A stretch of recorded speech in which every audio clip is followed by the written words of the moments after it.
Good morning.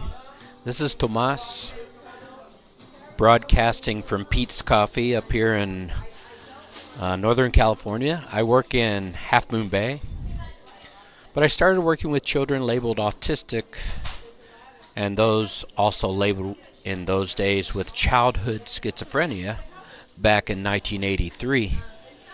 The clinical staff that I worked with in those years, they took a psychoanalytical approach to treating autism, essentially blaming the mother as being cold and unresponsive to the child.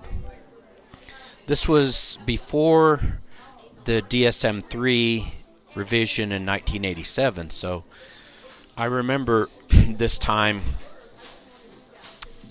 I was impressed with the connection between play development in these young children and the emergence of cooperative play and symbolic play that I was able to scaffold for them. Children who could reach those levels of play began to use much more language. So I saw a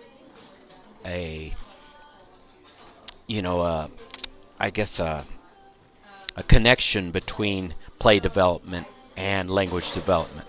I graduated from Vanderbilt University in 1987, Peabody College in Vanderbilt, with a degree in special education, and then after graduation, I moved out here to California. I'm taking this course because in those days we didn't have the autism authorization as part of the credential that I did when I moved out here to California. I worked, over the years, I've worked from preschool through 12th grade, always with a focus of students with special needs.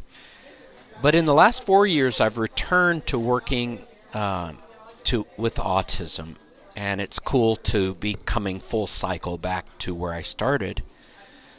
I worked first as a resource specialist teacher, teaching higher functioning kids